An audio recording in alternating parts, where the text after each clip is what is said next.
The carolers stopped mid-verse when her ring split my lip under the porch light. Snow kept falling, polite as applause, while my stepmother smiled for the neighbors' cameras. "Not my blood," she whispered, as if that excused everything. By morning, the video had 1 million views. By night, I had a plan. My name is Marin Ellery, and on Christmas Eve, the air in Maple Crest was so cold it felt like inhaling powdered glass. The porch light of my father's house cut a perfect buttery square onto the fresh snow, illuminating the faces of the local church choir. They were halfway through a hopeful rendition of "O Holy Night," their voices thin but earnest against the suburban silence. I held the heavy oak door open, a polite smile fixed on my face, letting the scent of pine and roasting turkey spill out onto the veranda. That was when Vivian Cross moved behind me. I felt her presence before I saw her, a sudden drop in temperature, a cloud of expensive, gardenia-heavy perfume that always signaled her arrival. She was my stepmother, a title that felt clinical and sterile, utterly failing to capture the ambient chill she brought into every room. She emerged from the hallway wrapped in a floor-length white fur coat, a benevolent snow queen for the neighborhood audience. Her smile was brilliant, blinding, aimed over my shoulder at the singers and the few neighbors who had gathered on the sidewalk to listen. "Merry Christmas, everyone," she projected, her voice as smooth and rich as cream.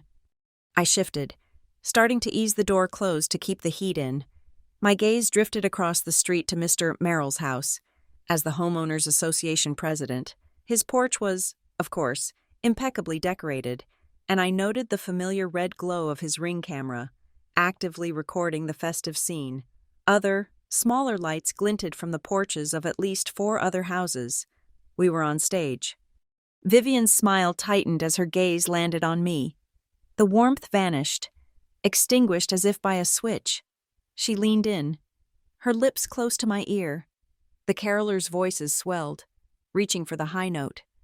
Under the cover of their harmony, she whispered the words that had become her creed, the justification for a decade of quiet cruelties. "She's not my blood." It was not a complaint, it was a verdict. Before I could react, before I could even process the familiar sting of the words, her hand moved. It was a blur of white fur and glittering diamonds.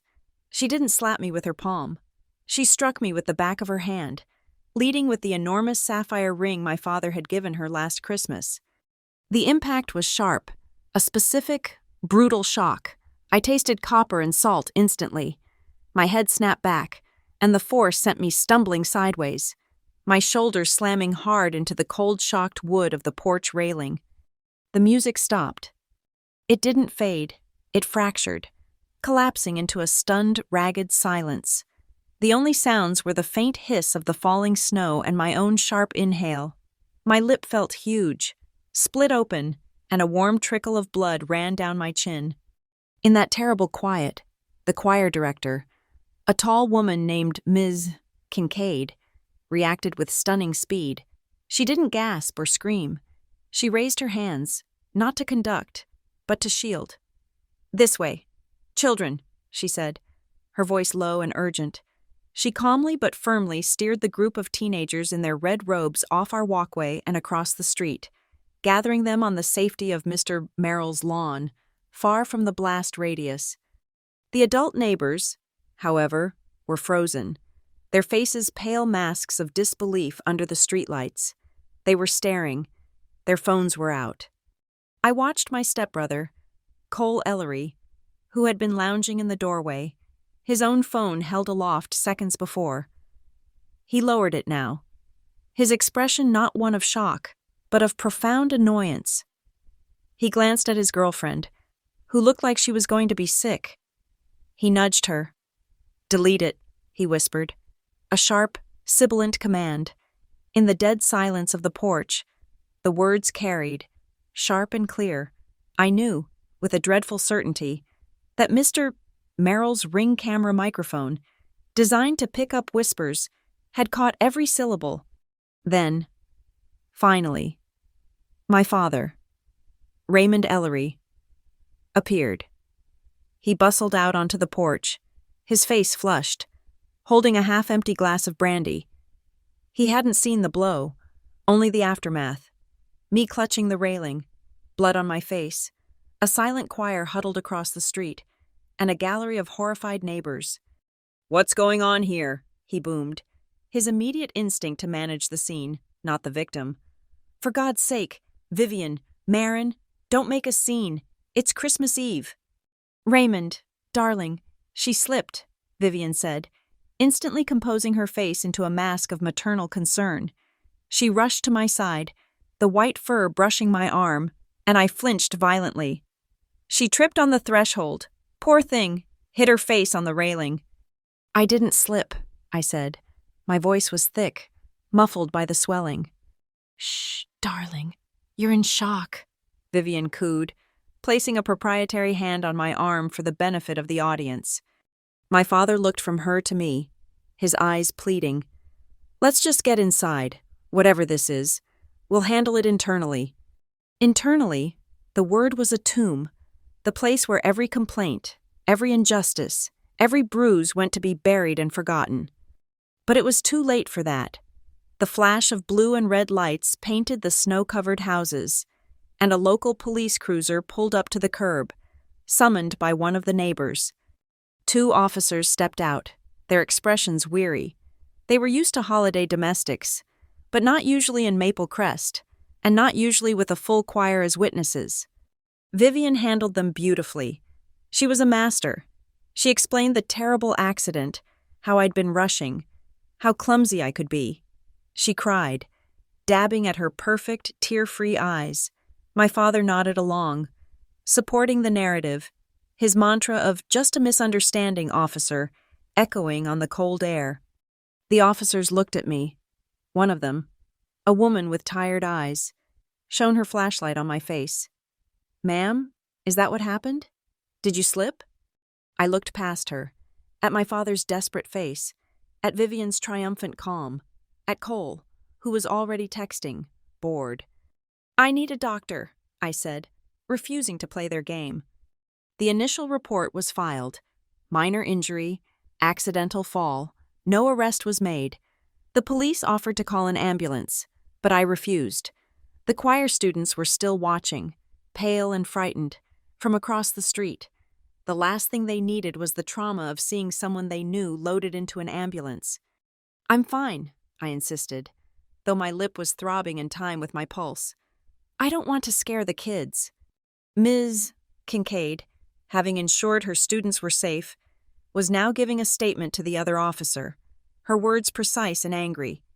As the police were wrapping up, a neighbor I barely knew, a kind woman from 3 doors down, touched my arm gently. "I'll take you to the emergency room," she said, her voice quiet but firm. "You need that documented." I nodded, grateful. I didn't go back inside for my coat. I just walked, bleeding, to her car. The hospital was an oasis of fluorescent light and antiseptic smells. I sat in the waiting room for an hour, a paper towel pressed to my mouth, feeling the adrenaline curdle into a cold, heavy rage. They took me back. A nurse documented the split lip and the bruising already blooming high on my cheekbone.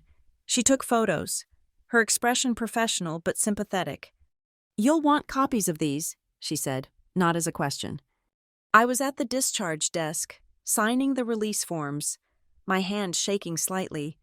A man in hospital scrubs walked past, bumped into me lightly, and muttered, "Sorry." I didn't think anything of it until I reached into my jacket pocket, my neighbor's borrowed jacket, for my keys. My fingers brushed against something small, hard, and rectangular. I pulled it out. It was a simple black USB drive. A small, white label was stuck to it, with 4 words handwritten in black marker. Porchview_12-24.mp4. I stared at it. Someone had seen, someone had recorded, and someone, in the sterile, anonymous bustle of the ER, had slipped me the weapon I didn't even know I needed. When my neighbor dropped me back at the house, it was past midnight.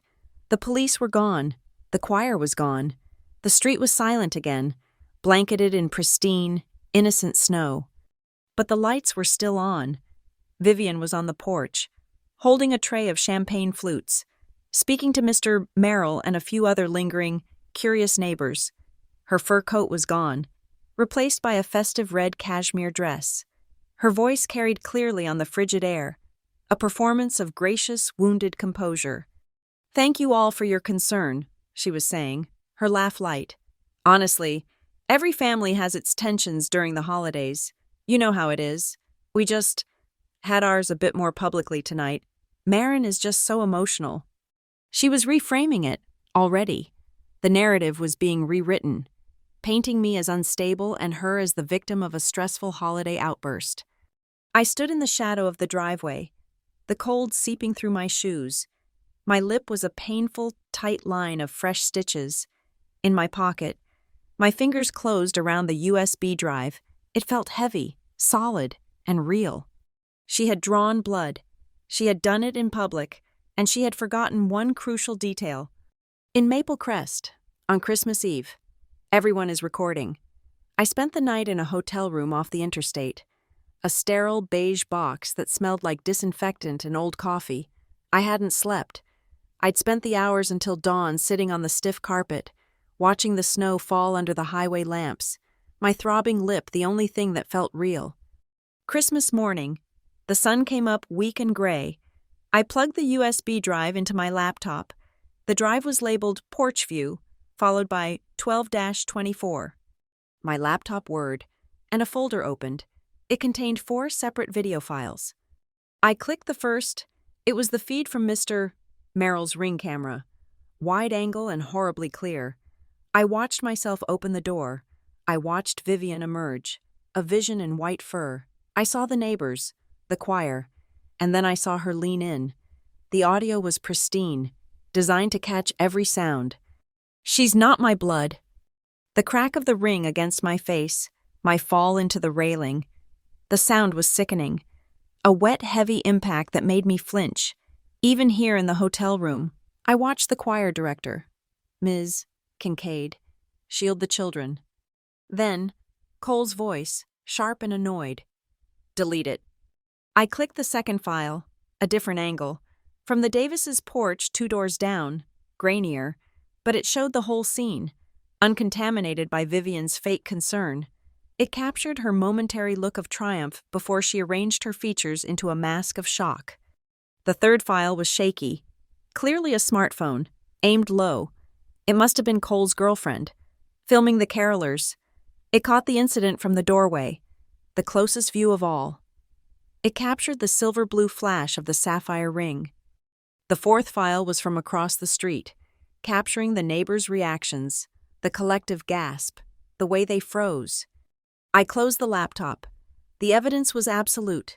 It wasn't a slip. It wasn't an argument. It was an unprovoked assault, recorded from 4 different angles. My phone buzzed on the nightstand. An email from the emergency room's patient portal. My discharge papers were ready, and attached were the photos the nurse had taken. I opened them. Clinical, brutal, the deep, ragged split in my lip, held open for the camera. The dark, purple-black bloom of the bruise spreading from my cheekbone up toward my temple. The doctor's notes were concise. He officially recommended I follow up with law enforcement to file for a protective order. An hour later, a call came from an unknown number. I let it go to voicemail. The message was from a woman with a brisk, no-nonsense voice. She was the volunteer lawyer I'd briefly spoken to at the clinic. "Marin, I can't represent you in this. It's outside my scope," she said. "But I've reviewed the notes from your visit. This isn't a simple domestic dispute. This is complex. I made one call. A man named Jax Renteria will be contacting you. He's a civil investigator, works closely with the district attorney's office. If anyone can navigate this, it's him. Take the call." Before Jax could contact me, the world lit up. My phone started vibrating with alerts. Vivian had made her move. She had posted on her public social media pages, the ones she used for her charity work. It wasn't a picture of the incident. It was a beautiful, professional photo of the church choir, taken at a different event, bathed in golden light. The caption read, Last night had a scary moment when my stepdaughter had an unfortunate slip and fall on the icy porch. We are so grateful she wasn't more seriously hurt. In the spirit of this blessed season, and to thank our wonderful community choir for their grace, we have made a donation to their music program, wishing everyone a safe and peaceful Christmas. It was brilliant. It was vile. She had seized the narrative, painted herself as gracious, and reduced my assault to an icy porch. The comments were pouring in. So generous, Vivian. Praying for your family. You have such a good heart. Then came the second wave, a local Denver gossip blog, one that fed on scraps from families like mine, had picked it up. The headline was, Trouble in Paradise?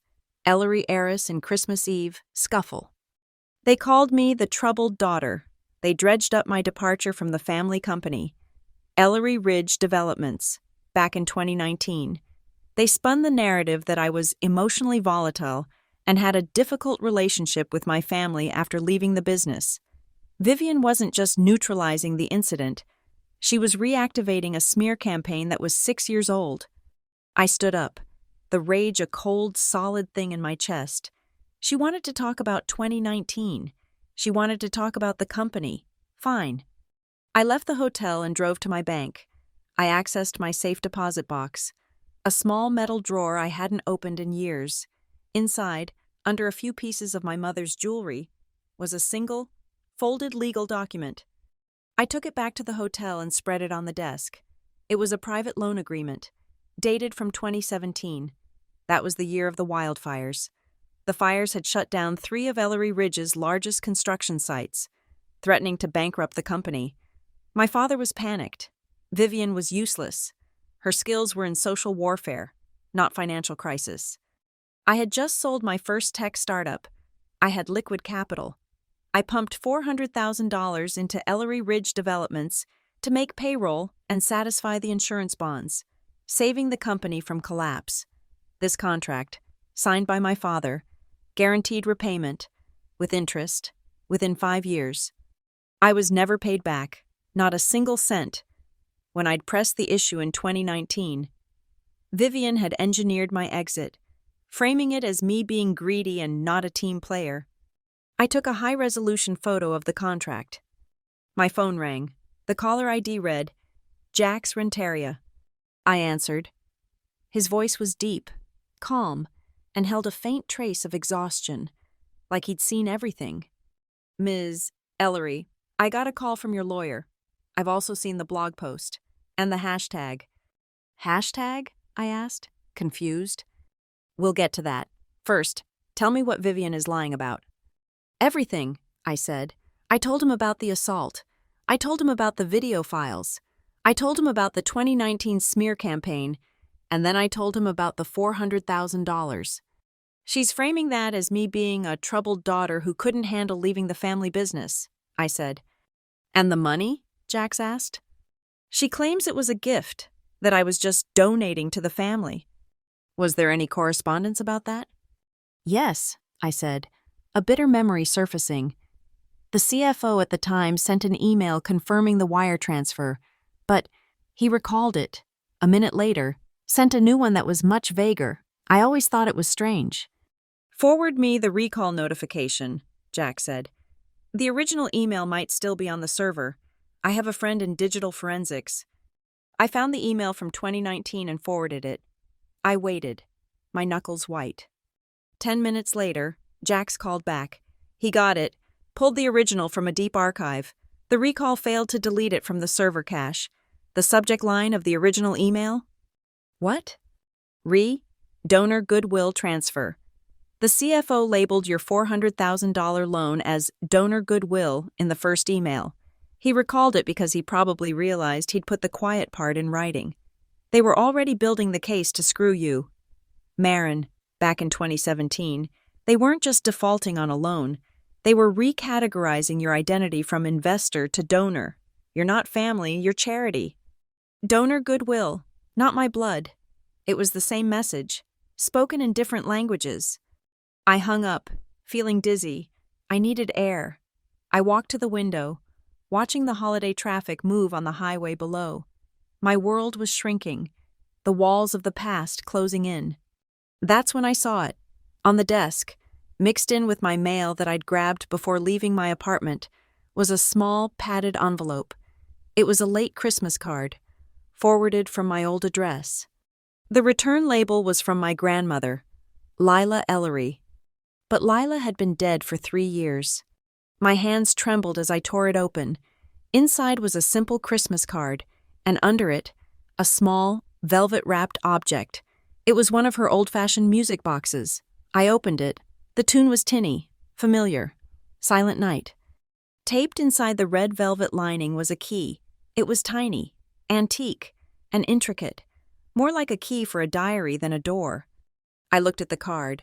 It was Lila's elegant, spidery handwriting, penned in her signature purple ink. Merry Christmas, Marin, my clever girl. I turned the card over. A single sentence was written on the back. When the snow falls quiet, open box number 47. Box number 47. It was a code, a breadcrumb. Lila had been the only one in the family who saw Vivian for what she was. She had fought her, quietly, for years. I grabbed my laptop. I searched Lila Ellery and storage. The result came up instantly. Alpine Keep Private Storage, a high-end, climate-controlled facility in the foothills. I called the number. A man answered. Alpine Keep, how can I help you? I'm inquiring about a unit, I said, my heart hammering. Number 47, in the name of Lila Ellery. There was a pause, the sound of typing. Yes, ma'am, Unit 47. The account is paid in full through the next decade, and I see a note here, the sole beneficiary, with full access rights upon presentation of key and ID, is listed as Marin Ellery. Lila had left me something. She had left me an answer. As I hung up the phone, my laptop screen lit up with a notification from a news alert I'd set for my family's name. It was a link to a video platform. I clicked it. It was my video, the Porch View file. Someone had uploaded it, anonymously. It was raw, unedited, and damning. The view count was already climbing. 40,000. 50. I scrolled down. The comment section was exploding, but it was the hashtag, trending rapidly in the Denver area. That stopped my breath. It was 3 simple words. Not my blood.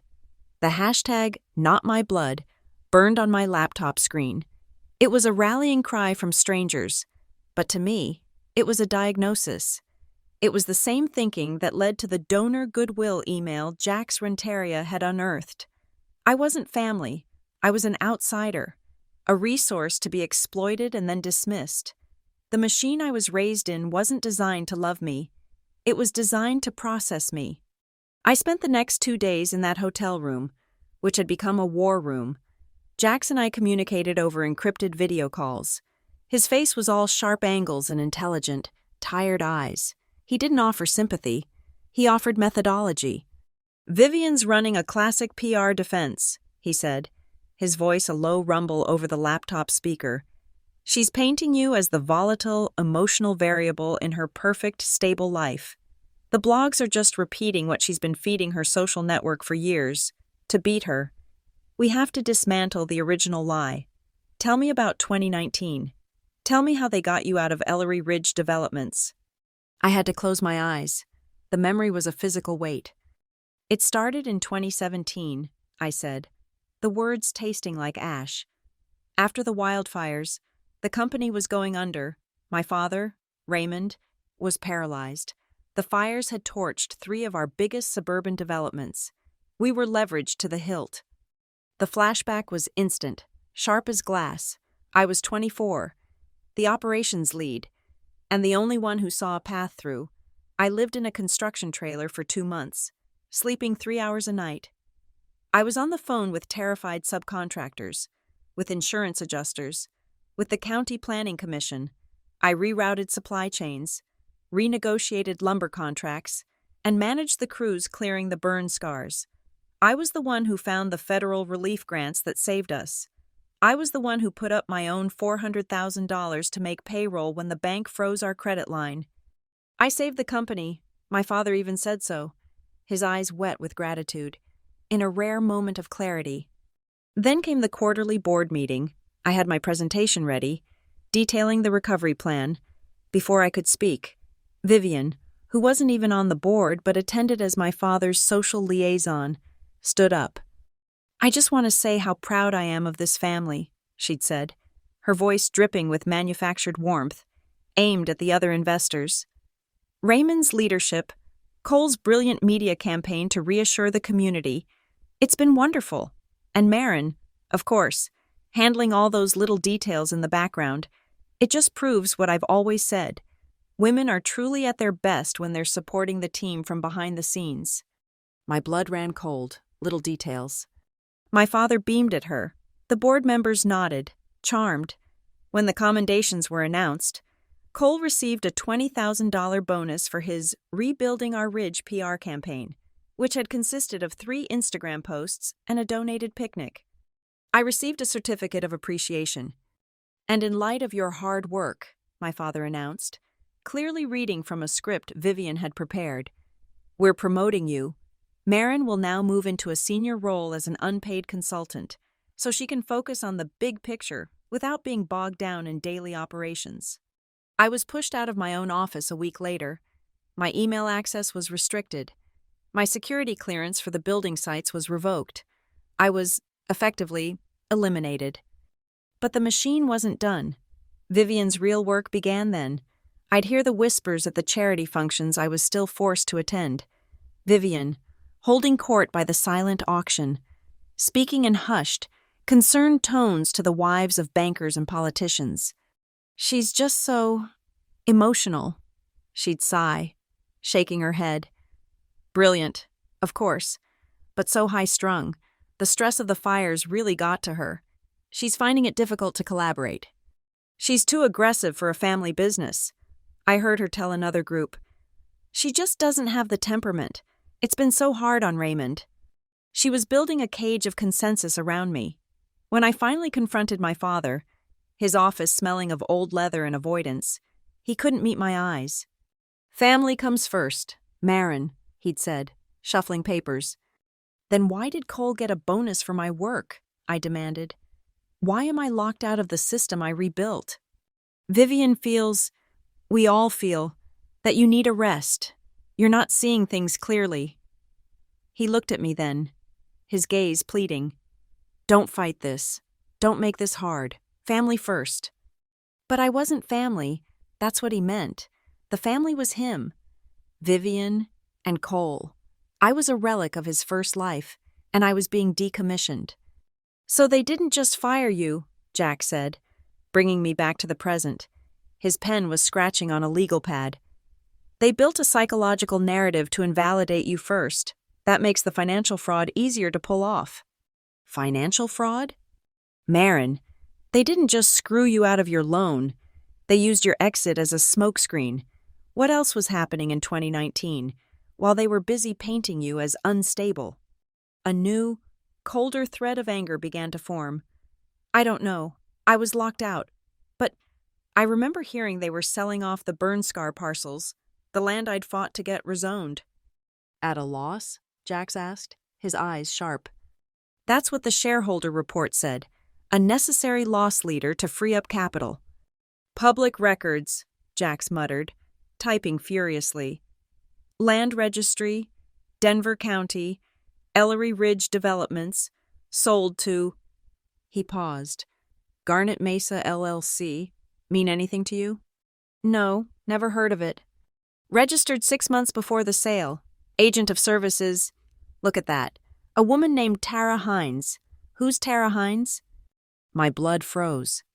"That's not a real estate lawyer. That's Vivian's personal assistant, the one who schedules her spa days." Jax let out a low whistle.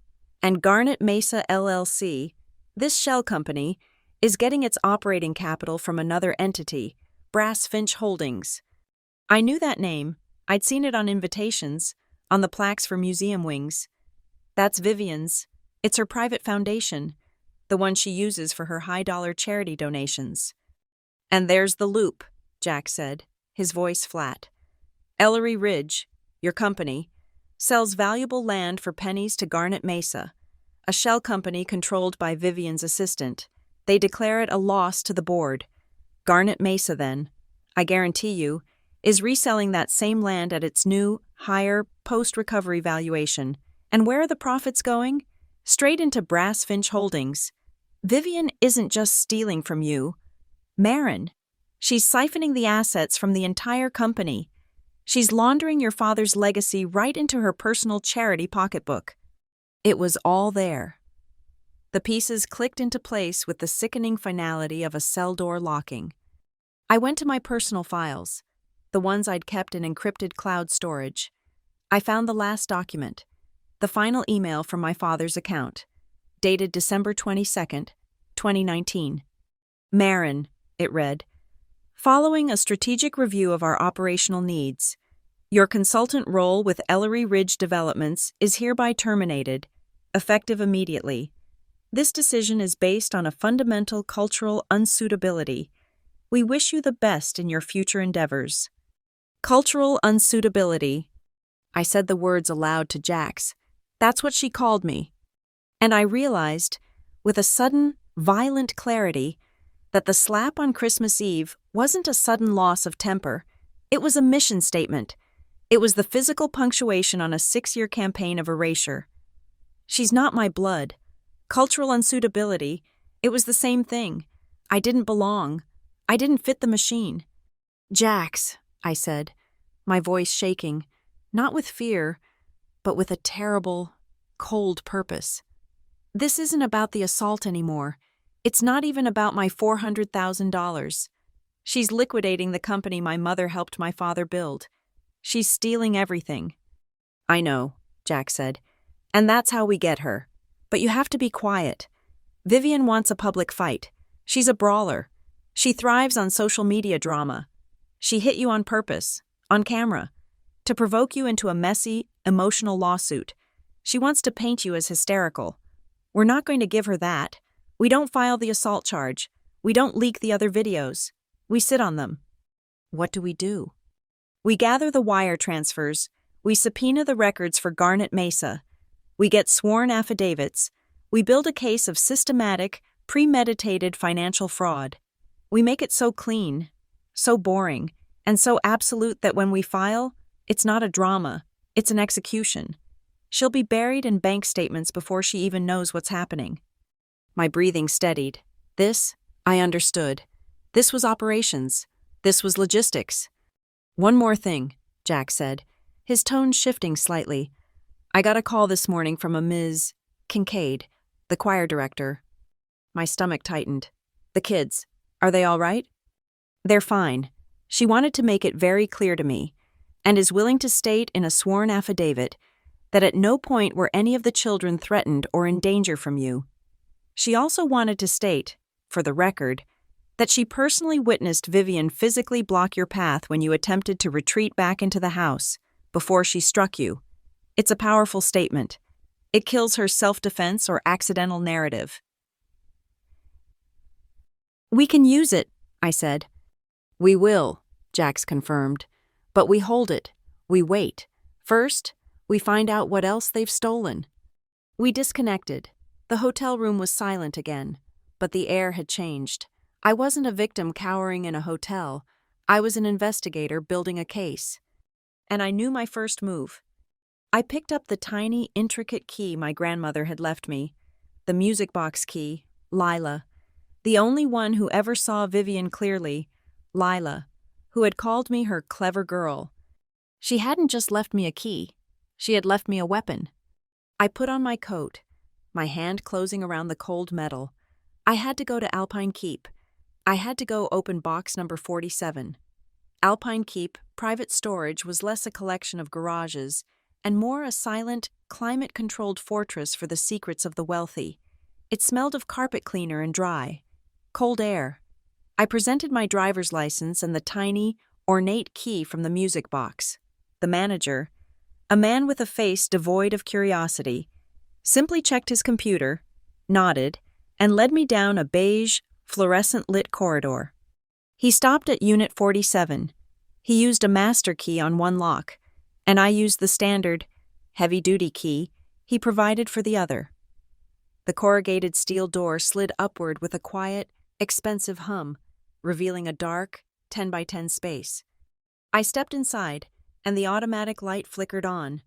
The unit was not full of furniture or dusty boxes.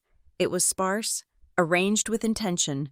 Against the far wall sat my grandmother Lila's old mahogany piano bench, its surface gleaming. Stacked beside it were 3 thick, leather-bound photo albums, and resting on top of the bench was a small, gray, fireproof safe. It was the kind made for documents, with a small, intricate keyhole in the center. My fingers were numb as I pulled the tiny key from my coat pocket, the key from Silent Night. I pushed it into the lock. It slid in with a perfect, satisfying click. I turned it, the mechanism engaged, and the heavy little door unlatched. I pulled it open. The contents were few. At the top lay a slim, hardcover ledger, the old-fashioned kind with green and white ruled paper. I opened it. Lila's elegant, sharp handwriting, in her signature purple ink, filled the pages. It was not a diary. It was a meticulous, private accounting of a trust fund she had built for me.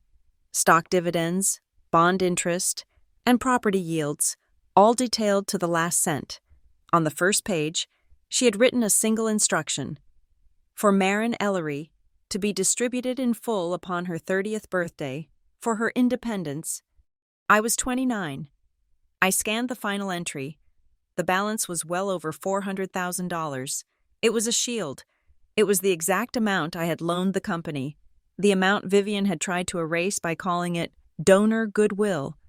Beneath the ledger was a legal document, folded in a blue sheaf. I carefully unfolded it. Last will and testament of Lila Ellery. The date at the top was October 2015. It was a draft. I scanned the pages, my heart hammering against my ribs. My breath caught. She had bypassed my father. She had bypassed the company. She had bequeathed her personal real estate holdings, a portfolio of historic properties in the old town where she grew up, land that was now incredibly valuable, directly and solely to me. At the bottom of the signature page, under Lila's shaky signature, was a witness line. The name was clear: Alma Ruiz. Alma, my grandmother's fiercely loyal accountant, a quiet woman with eyes that missed nothing. She had been pushed into retirement by Vivian almost immediately after the funeral. At the very bottom of the safe lay a single, cream-colored envelope. My name was written on it. I tore it open. The card inside was thick, and the purple ink was stark. "My clever girl," it began. "If you are reading this, it means they finally did it. They finally hurt you badly enough that you had to come looking. I am so sorry I'm not there to stop them. They will try to tell you that you are emotional, that you are difficult, that you do not belong. They will try to twist the truth until you doubt your own mind. Do not let them. Your mind is the sharpest tool you have. Trust what you know. I left you this box not to fight your battles for you, but to give you the armor you were never given. The truth is your armor. Wear it." My eyes burned, but I did not cry. Taped to the back of the card was one more item, a single, white USB drive. A label was affixed, with one word: Snowlight. I pulled out my laptop and, sitting on the cold floor of the storage unit, I plugged it in. One video file. I clicked play. My grandmother's face filled the screen. She was in her study, the light from the window washing her out. She looked frail, but her eyes were bright with a cold fury. The date stamp in the corner read, March 2016, 7 months before she died. "I am recording this because I have grave concerns about the woman Raymond has brought into this family," she said, her voice steady, not addressing me, but a future, unknown audience. "This Vivian, she is ambitious in a way that is corrosive. She is isolating him. She is systematically turning him against his own daughter, a girl I have known since birth. I fear what she will do once I am gone. I have seen her looking at my assets, at the company, like it is a meal she is about to eat. I am making this recording, and copies of my private ledgers, to be kept in a safe place. I will not let her erase us." The video ended. It was a testament from the grave. I went back to the safe, my hands shaking.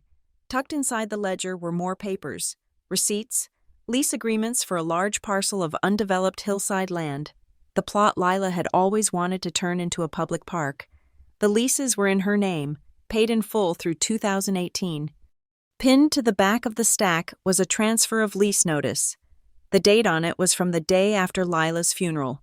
The lease had been assumed by a new entity, Garnet Mesa LLC. The shell company, the one Jax had found, the one controlled by Vivian's personal assistant. She hadn't just siphoned assets from Ellery Ridge. She had started with my grandmother's personal holdings, the moment she was in the ground. I reached for the photo albums. I opened the first one. It wasn't a family history. It was a single event, my father's wedding to Vivian. A lavish, hurried affair just 8 months after my mother's death, an event Lila had famously refused to attend. I flipped through the glossy, professional photos, Vivian in a dress too white, my father looking dazed, Cole smirking at the camera. I stopped at a photo of them cutting an obscenely tall cake. The date was embossed in gold foil on the photo's border.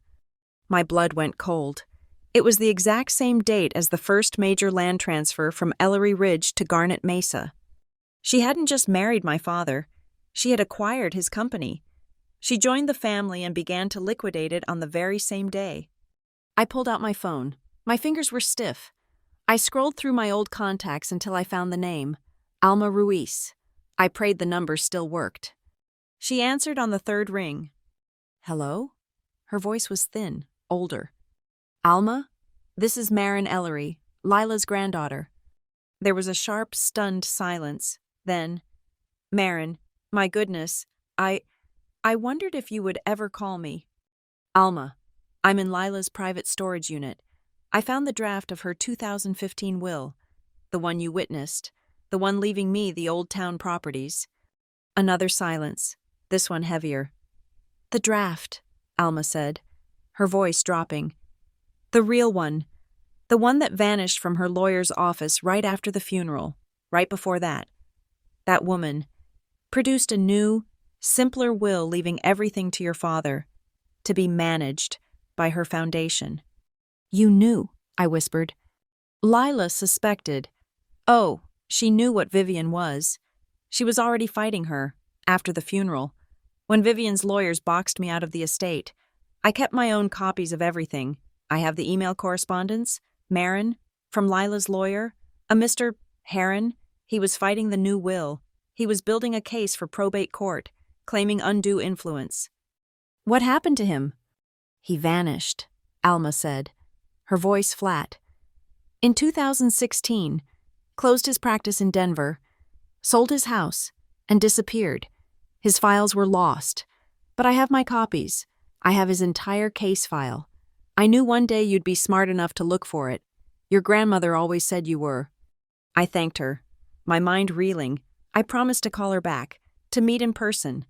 I hung up and began to pack the ledger, the letter, and the Snowlight USB into my bag. As I lifted the small safe to close its door, a single postcard fell out from where it had been wedged underneath. It was a photograph of the Ellery Mountain Lodge, the family's flagship property, beautiful and remote. On the back, in Lila's purple ink, was a short message. My favorite silent night. I stared at it. It wasn't just a note. She had drawn a small musical staff. On it were 3 distinct notes, heavily circled in the same purple ink. Underneath, she had written the letters C, E, G. The notes from the music box, the melody, C, E, G. It wasn't a song, it was a combination. I knew, with absolute certainty, what it was for: the main safe, the large walk-in vault, hidden behind the enormous landscape painting in the lodge's great room, the one my father used for the company's most sensitive documents. Lila had hidden the first key in the music, and she had just given me the combination to the final lock. Hidden in the same song, this storage unit was the map, the real evidence. The key to dismantling the machine was waiting for me at the lodge. I left Alpine Keep with Lila's legacy in my bag. The key, the ledger, the postcard, and the Snowlight video. I was no longer just a victim of an assault. I was the executor of a private investigation my grandmother had started years ago. Vivian was winning the public battle. The Not My Blood hashtag had been co-opted by her PR team, twisted into a narrative about online bullying and the tragedy of estranged family members. She was the picture of grace under pressure. I needed to build my own team, not for the press, but for the courtroom. A quiet alliance. My first call was to a name Jax had given me, with a warning. "She's the best investigative reporter in Denver," he'd said, "which means she's a shark. Don't give her anything you don't want published tomorrow." Her name was Noor Patel. We met in the back booth of a 24-hour diner that smelled of stale coffee and bleach. She was sharp, with eyes that seemed to be dissecting me. She slid into the booth and didn't bother with small talk. "I've seen the video everyone else has seen," she said, pulling out a notepad. "The blogs say you're unstable. Vivian says you slipped. You called me. So I assume both are lies. What's the real story?" I made a calculated risk. I didn't show her the snowlight video. I didn't show her Lila's ledger. I simply slid a single piece of paper across the table. It was the land registry filing, showing the sale of Ellery Ridge property to Garnet Mesa LLC. On top of it, I placed the registration for Garnet Mesa, listing Tara Hines, Vivian's assistant, as the agent. Noor's eyes scanned the documents, her pen, which had been poised to write about a family drama, stopped. She looked up at me, her gaze entirely different. The shark had scented deeper, more interesting blood. "Garnet Mesa," she said, testing the name. "And Brass Finch Holdings?" "Garnet Mesa is the washer," I said. "Brass Finch is the bank. The assault was just the cover. This is the crime." Noor was silent for a full minute. She finally closed her notepad. "You're not giving me this to publish." It wasn't a question. "No, I'm giving you this, so you'll know that when the story breaks, it won't be a messy family feud. It will be a documented financial takedown. I need you to hold. When I'm ready to file, I'll give you the whole thing, the videos, the ledgers, everything. But if you publish now, she'll destroy the evidence before I can get a preservation order." A slow smile spread across her face. "You want to run a quiet game against Vivian Cross?" She tapped the document. "This is a much better story than a slap on a porch. Okay, Ellery, I'll hold, but my meter is running. Don't make me wait too long." My next meeting was with Alma Ruiz. I met her at her small, immaculate home. She held Lila's ledger in her hands, her fingers tracing the purple ink. "I knew it," she whispered. "I knew she'd find a way to get this to you." She had her own files ready, a neat banker's box. "This is everything I saved from Mr. Heron's office, the probate case he was building." She handed me a notarized document. "And this is my affidavit. I swear that I was present, that I witnessed Lila Ellery sign a last will and testament on October 10th, 2015. I swear that the copy I reviewed with you today is the same will. And I swear that Vivian Cross was attempting to have Lila declared mentally frail in the months leading up to her death." It was a legal bomb. It didn't just suggest fraud. It painted a picture of elder abuse. While Alma and I were meeting, Ms. Kincaid, the choir director, was mobilizing. She called me that evening. "Marin, I've spoken to 7 of the parents who were on the sidewalk that night. They are horrified by the icy porch story. They are all writing letters, describing what they saw, Vivian's violence, their children being frightened by her. Not by you. They are all willing to sign them." This was critical. Vivian's only defense against the assault charge would be to claim she was protecting the children from my instability. Ms. Kincaid and the parents were dismantling that defense, piece by piece. Jax, armed with Alma's affidavit and the Garnet Mesa documents, made his first move. He didn't file a lawsuit. He filed an emergency ex parte motion for a preservation of evidence, targeting the accounting archives of Ellery Ridge Developments. It was a sniper shot.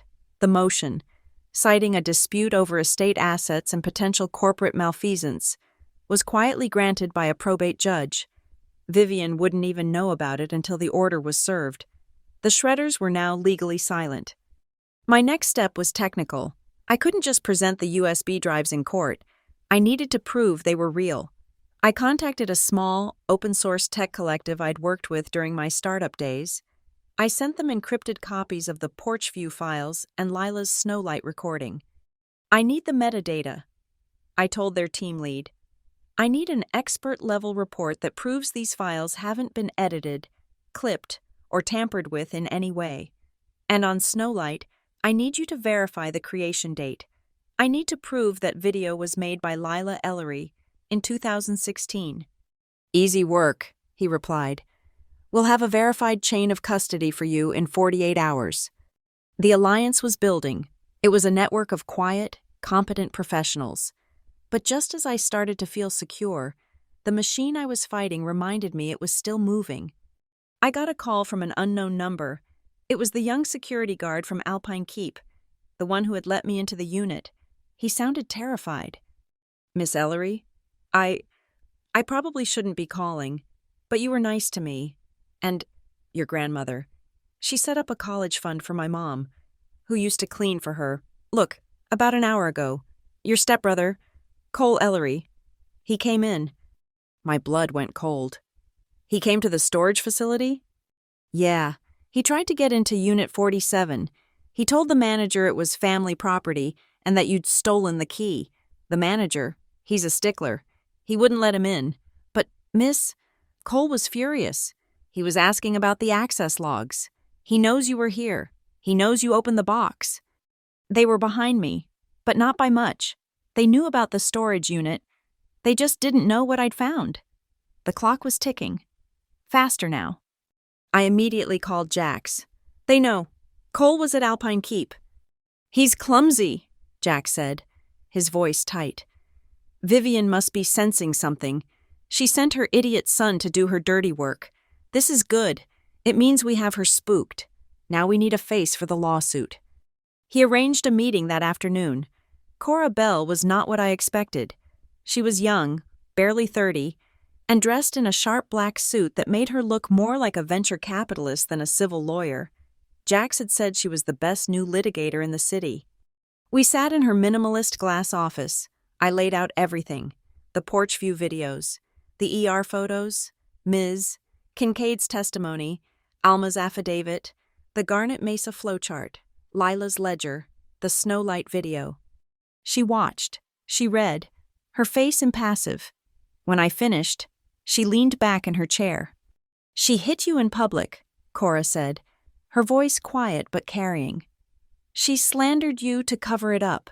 While slandering you, she was actively defrauding your father's company, and in the background, she was committing probate fraud against your grandmother's estate, which she covered up by, possibly, running a lawyer out of town. Did I miss anything? That's the basics, I said. Cora smiled, and it was a cold, bright sight. I'll take the case, contingency. We'll file the assault, the fraud, and the estate challenge all in one clean package. They won't know what hit them. What's the first move? I asked. Not the lawsuit, she said. The lawsuit can wait a week. First, we protect our witnesses.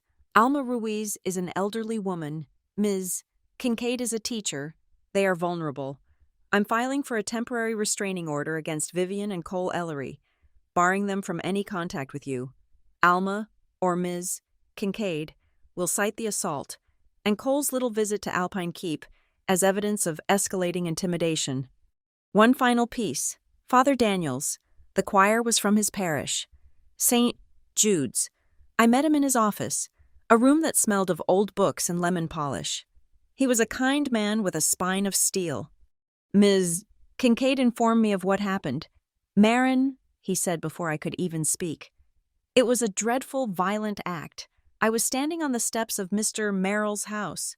I saw the entire thing. I saw your stepmother block your path. You were attempting to de-escalate. You were retreating. She struck you without provocation. I will gladly sign a statement to that effect. Justice must be served. I left his office and stood in the cold afternoon air. The pieces were all in place. The assault on the porch was the fuse, a public, ugly spark, but the fuel, The real, explosive charge was the years of quiet, meticulous financial fraud. I looked at my phone. It was full of notifications. Vivian was on a local talk show, discussing holiday stress and her charitable donations. She was winning the air war. I put my phone on silent. I didn't post. I didn't rebut. I didn't engage. I let her talk to the cameras. Secure in her narrative, I let her think she had beaten me. The alliance was quiet. The work was being done in law offices, in metadata labs, and in the sworn testimonies of good people who remembered the truth. We weren't filing a messy complaint. We were building a siege engine. My quiet alliance was building in the shadows, but Vivian's machine operated in the harsh glare of the public sphere. She was done waiting for me to make a move. She was striking first. The attack began not as a physical assault, but as a coordinated psychological one. A new blog post appeared on a small, salacious Denver gossip site. The headline was, "The Troubled Ellery Heiress, A History of Instability." It was a work of art.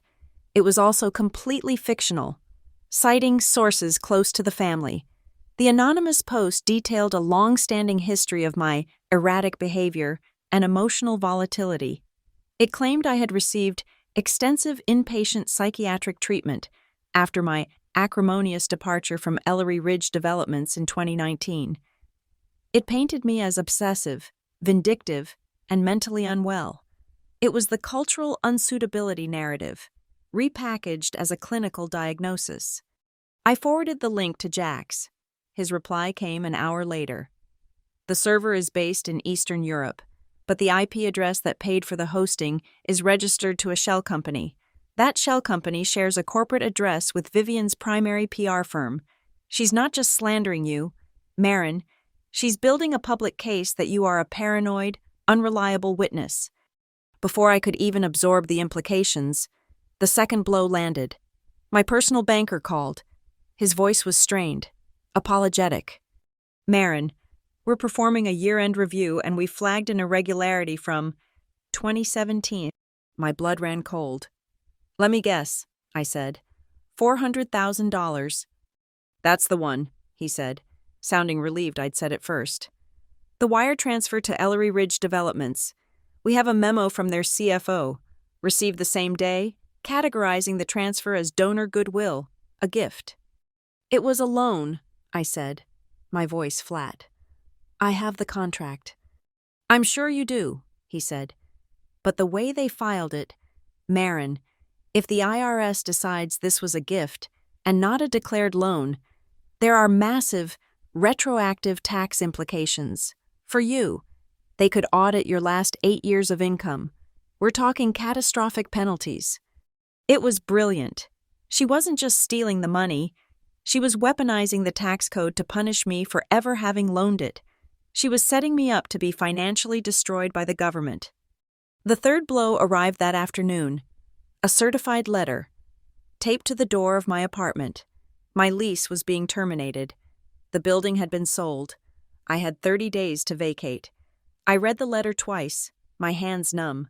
I looked at the signatory, the purchasing entity, Foothills Property Group, LLC. I sent the name to Jax. His text came back 2 minutes later. "Foothills Property Group, registered 3 weeks ago, their primary investor, providing 90% of the capital, Brassfinch Holdings." Vivian's Foundation. In less than 24 hours, she had officially branded me as mentally ill, positioned me for financial ruin with the IRS, and made me homeless. It was a total, suffocating, coordinated assault. She was trying to break me, to make me so desperate I would crawl to her and take whatever scraps she offered. And right on cue, my phone rang. The name on the screen was simply Vivian. I stared at it, the name a black spider on the white screen. I let it go to voicemail. A moment later, the notification pinged. Her voice was smooth, warm, and dripping with concern. "Marin, darling, this has all gone on far enough. This public fight, it's heartbreaking. Your father and I, we just want to talk, really talk. No lawyers, no anger, just family. Please, Come up to the Saddle Peak Lodge tomorrow. Just us. We can sort this all out. I know we can. I played the message twice. I called Cora Bell. It's a trap, I said, my voice sounding hollow. She spent the day trying to bankrupt me and throw me on the street, and now she wants to have a family talk. Of course it's a trap, Cora said, her voice a sharp, welcome contrast to Vivian's. She's just carpet-bombed you. Now she's offering a truce. She wants to get you in a room, alone, while you're feeling desperate. She'll offer you a pathetic settlement and make you sign an ironclad NDA before we can file the lawsuit. So, you're going to go. What? You're going, but you are not going as a daughter. You are going as our primary witness. Take your phone. Before you walk into that room, you turn on the voice recorder and put it in your pocket. Colorado is a one-party consent state. As long as you are a participant in the conversation, the recording is perfectly legal. Let's find out what she's willing to admit to when she thinks you're broken. The Saddle Peak Lodge was my father's monument to himself.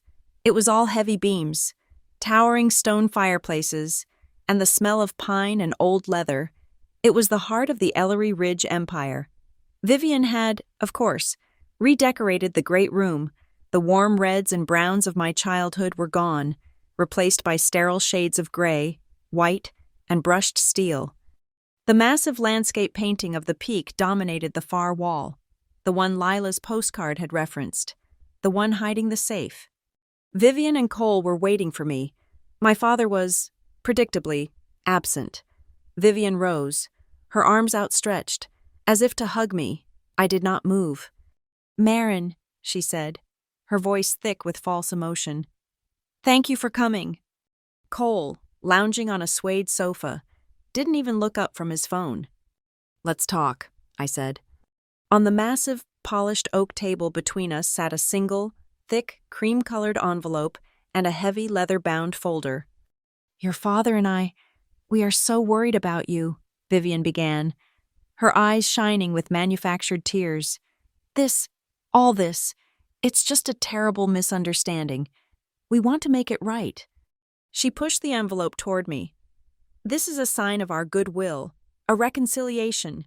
We are a family after all." I opened it, a cashier's check, for $50,000.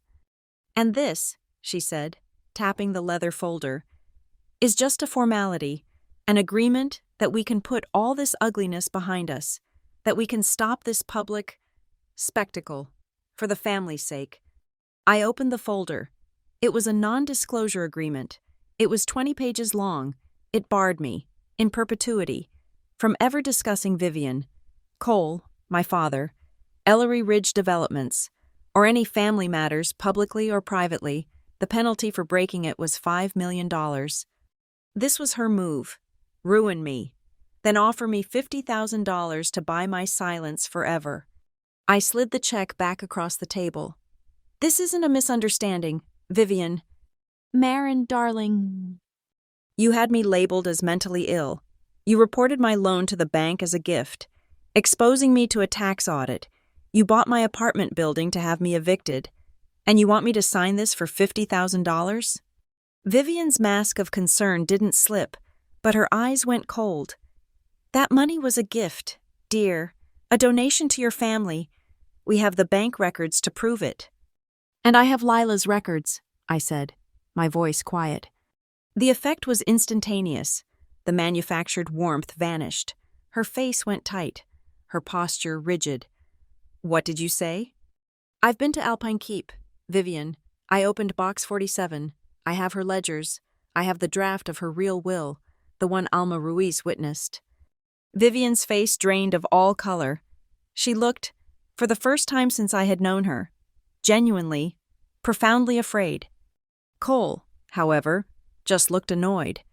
He finally lifted his head from his phone, his expression one of pure disdain. "What? That dusty old storage unit?" he sneered. "God, Marin, you're always half a step behind." He let out a short, barking laugh. "Mom already cleaned out Lila's safe, months ago, the one in the gallery, right behind that ugly painting. It's empty. You're too late." A frigid, terrible silence filled the room. Vivian was no longer looking at me. She was staring at her son with a look of such pure, venomous hatred it almost made me recoil. He had just admitted it, on a live recording. He had admitted to breaking into a safe. He had admitted to destroying evidence. He had admitted they knew about Lila's private cash and had actively moved to conceal it. And most critically, he had confirmed the existence of the other safe, the one at the lodge. I kept my face a perfect, blank mask. My hand was steady in my pocket, my thumb resting on the side of my phone, right over the microphone. "She did she?" I said, my voice neutral. I stood up. I pushed the NDA and the $50,000 check back to the center of the table. "I'm not signing this." Vivian's composure snapped. The fear was gone, replaced by a scalding rage. "Get out!" she hissed, her voice low and shaking. "Get out of this house, you ungrateful little brat. You'll regret this. You'll have nothing. You'll be on the street." I walked out of the lodge, into the cold mountain air, the audio file burning a hole in my pocket. That night, the call I was expecting finally came. It was the young security guard from Alpine Keep, his voice trembling. "Miss Ellery? They did it. They really did it.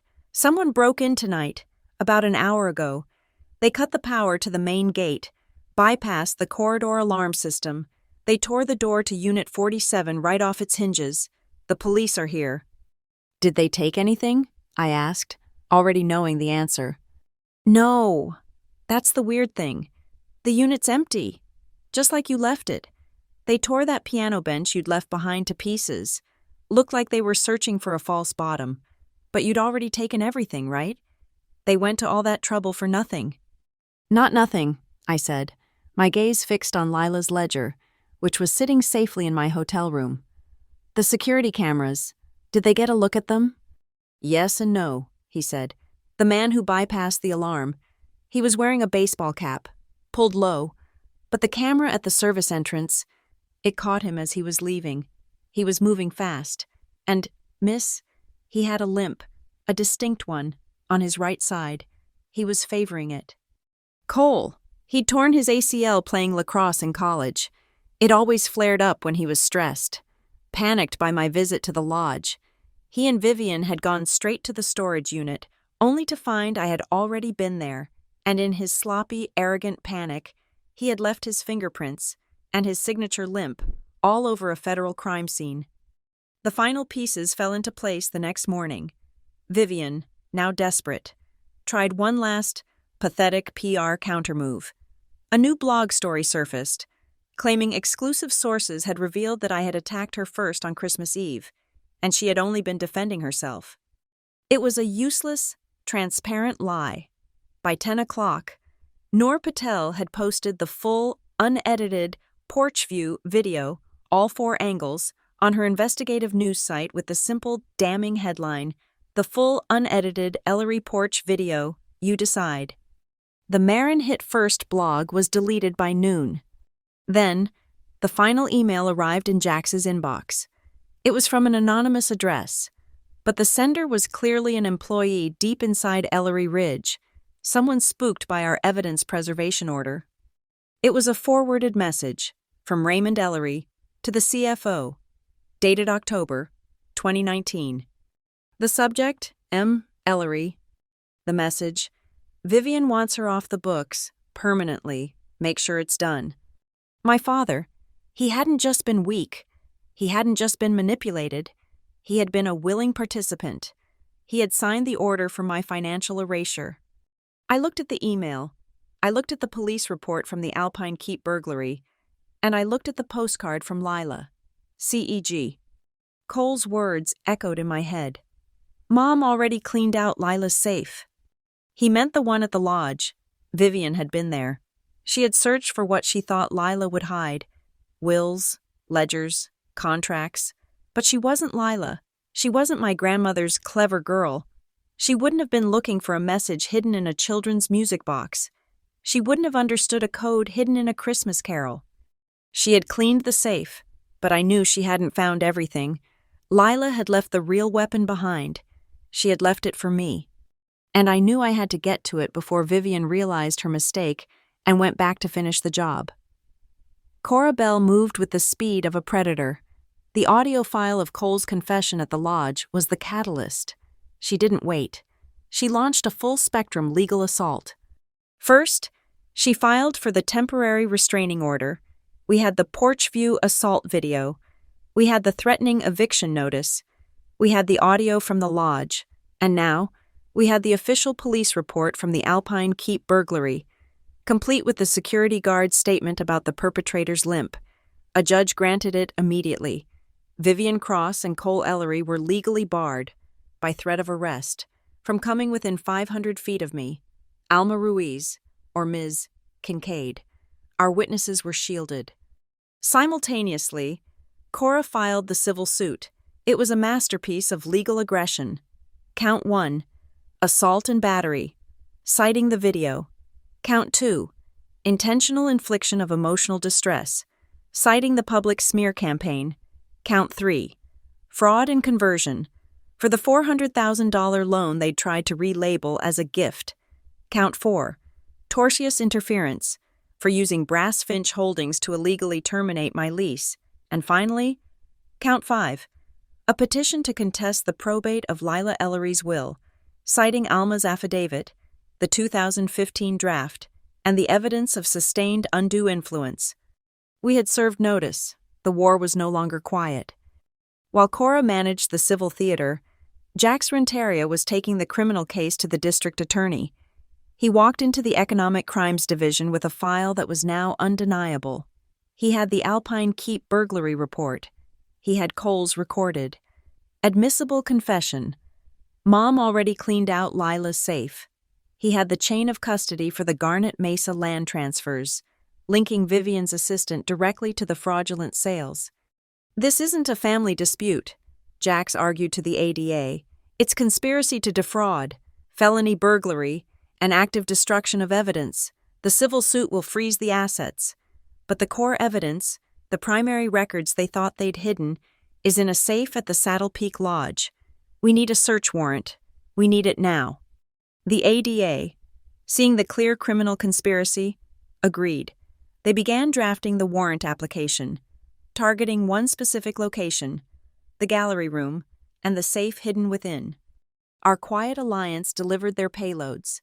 Alma Ruiz's sworn affidavit was filed with the probate court. A ticking bomb, Ms.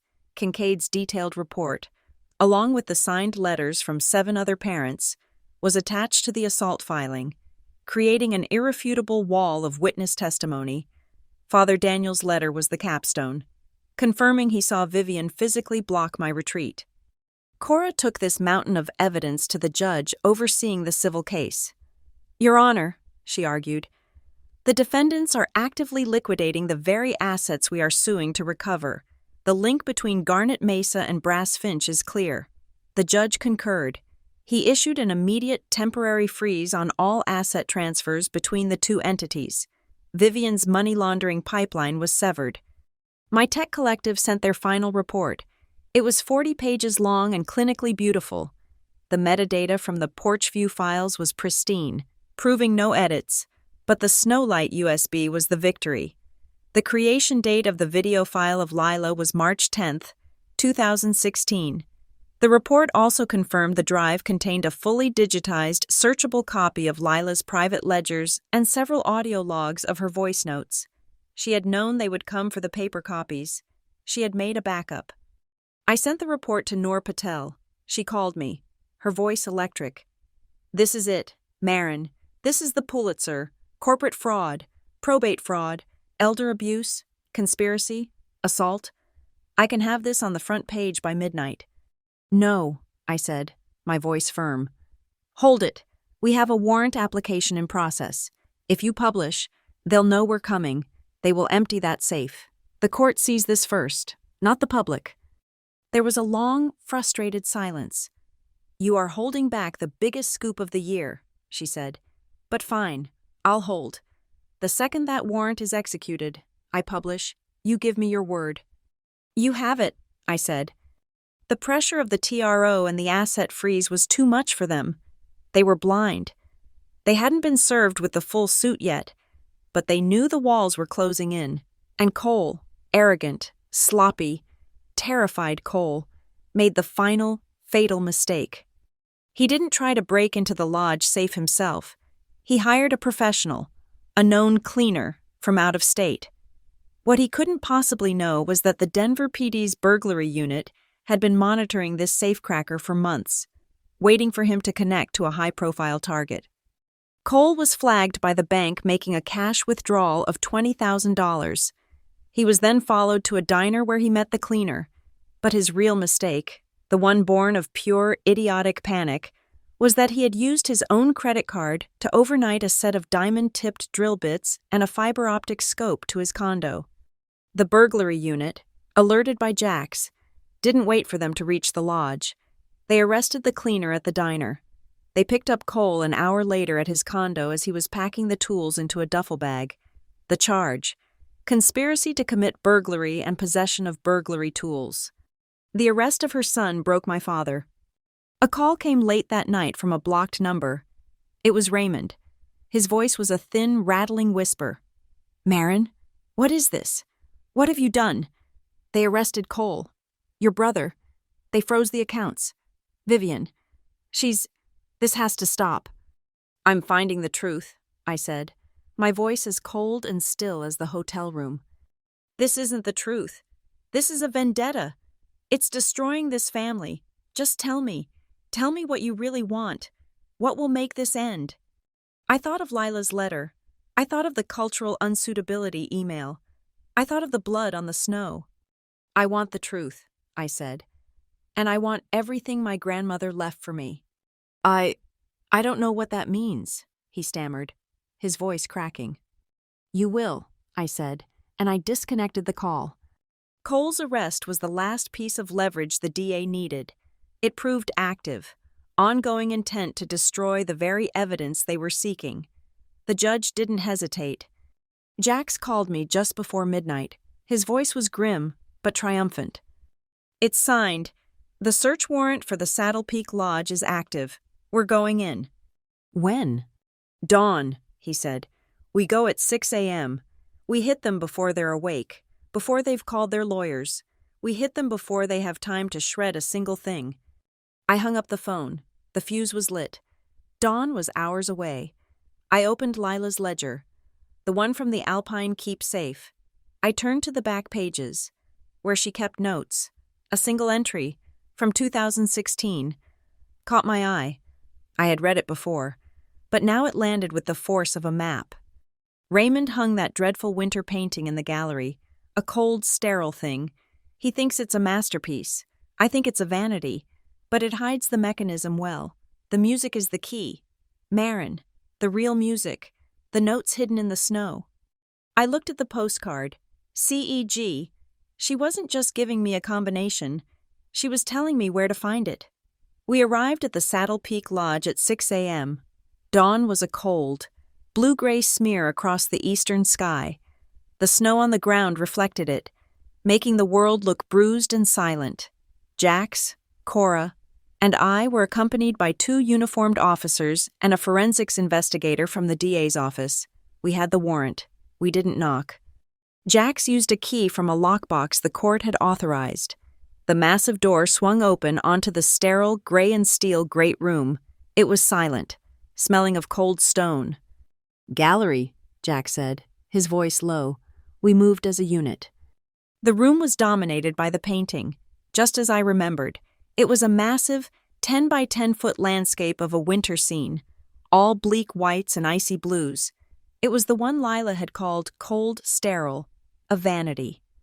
The forensics investigator, a woman with a focused, quiet energy, unzipped her bag and pulled out a high-intensity ultraviolet wand.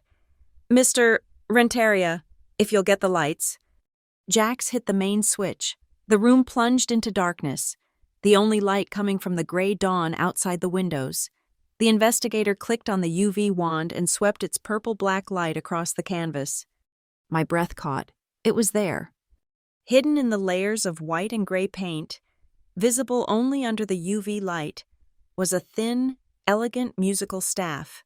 It snaked through the painted snowdrifts, almost invisible, and on it, notes were painted in a faint, glowing pigment. It was the melody of silent night, just as Lila's postcard had said, C-E-G. But it wasn't just those 3 notes. The entire song was there, a secret message from my grandmother, and as I looked closer, I saw it. 3 of the notes weren't just painted. They were raised, slightly thicker than the others. They corresponded to the numbers on the keypad hidden behind a flap of canvas. "The code," I whispered, pointing to the sequence. "It's the notes." Jax nodded. He pulled back the canvas flap, revealing the steel keypad. He entered the numbers derived from the glowing notes. There was a heavy mechanical thud from within the wall. He gripped the side of the massive painting. It was heavy, but it swung outward, revealing a walk-in vault. The investigator stepped in first, her camera flashing. Cole had been right. Vivian had been here. The room was a mess. Files were scattered, empty boxes tossed aside. She had clearly been looking for financial documents, for wills, for ledgers. But Vivian wasn't a sentimentalist. She wouldn't have been looking for the small, velvet-covered box on the back shelf. Lila's diary. I pointed. That. The investigator carefully bagged the diary. Next to it was a small stack of land transfer documents, which she also collected, and beside those, a shoebox labeled Old Tapes. It was full of microcassettes, the kind my father used to use for dictation. "We'll need to listen to all of these," Jack said. "You only need to listen to one," I said, pointing to a tape with a small, purple ink dot on the label, Lila's mark. "It's from 2018. I know what it is." "And this," the investigator said. She was holding a single, unsealed envelope, which had been tucked inside the diary. It was my father's stationery. My name was on the front. It was never sent. I took it from her with a gloved hand. The date was from 2019, just after I'd been forced out. "Marin," it read, "I have let you suffer. I have let this woman into our house, into my heart, and she has poisoned it. She has poisoned me. I see what she is doing, to you, to the company. But I am a coward. I am afraid of her. If you are reading this, it means I was too late to fix it. I was just too late." A hollow, empty feeling settled in my chest. He wasn't a villain. He wasn't a mastermind. He was just weak, a coward, by his own admission. A sudden sharp commotion echoed from the great room. A woman's voice, high and furious. "You have no right. This is a private residence. I demand you leave immediately. Get out." We all turned. Vivian was standing in the vault doorway, flanked by a man in an expensive suit, her lawyer. She was dressed in silk pajamas and a cashmere robe, her face a mask of incandescent rage. Her eyes landed on the open safe, and all the color drained from her face. "What is the meaning of this?" her lawyer blustered, stepping forward. "We will have all of you charged with trespassing." Jack stepped in front of me, his body language calm, immovable. He held up the search warrant. "Sir, I am a civil investigator working with the Denver District Attorney's Office. This is a lawfully executed search warrant for these specific premises, related to an ongoing criminal investigation into felony burglary, conspiracy, and fraud." The lawyer stopped. He snatched the warrant from Jax's hand. He read the first page, his eyes scanning the charges, the judge's signature, his entire demeanor deflated. He slowly lowered the paper. "Vivian," he said, his voice low, "you need to be quiet." "Quiet?" she shrieked. "She's stealing from us!" "Ma'am, I'm going to have to ask you to step aside," the officer by the door said, his hand resting on his sidearm. And just as the scene reached its peak, a second, more pathetic figure stumbled in. Cole. He was still in his clothes from the night before, his face pale and blotchy, his hair a mess. He must have been released after his arrest. He saw the open safe, the vault door ajar, the police officers, and me. He panicked. "What did you do?" he yelled, not at me, but at his mother. "You? You said you got it all. You said you cleared out all the funeral storage. You said the safe was clean." He froze, realizing what he'd said. Every person in the room, the cops, Jax, Cora, his mother's lawyer, turned to look at him. The forensics investigator's body camera, which had been recording the entire scene, was pointed directly at his face. He had just, in front of 5 witnesses, on a live recording, confessed to conspiring with his mother to destroy evidence from Lila's estate. Vivian let out a sound, a low, strangled animal noise. My father appeared last. He stood in the doorway, a ghost in his own home. He looked at Vivian, at his hysterical son, at the open, empty safe, and then at me. His face, which had been a mask of confusion, crumpled. He finally, truly, understood. He saw the wreck of his life, the trap he had allowed to be built around him. I didn't say a word. I just looked at him, holding his unsent, cowardly letter. My gaze was steady. Choose. He was shaking, a fine, violent tremor in his hands.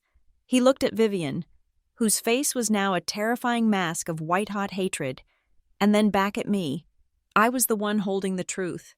She was the one holding the lies. "Raymond," Vivian hissed, "say something. Call the Attorney General. Stop this." My father turned away from her. He looked at Jax. I need to sit down." Jax nodded, his expression unreadable.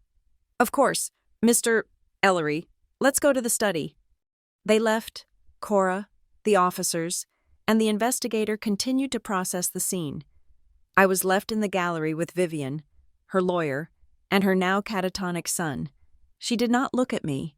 She just stared at the empty safe, the mechanism of her ruin, exposed and violated. An hour later, Jax emerged from the study. He was holding a new, handwritten, notarized statement. Raymond Ellery had confessed. He had detailed the entire scheme.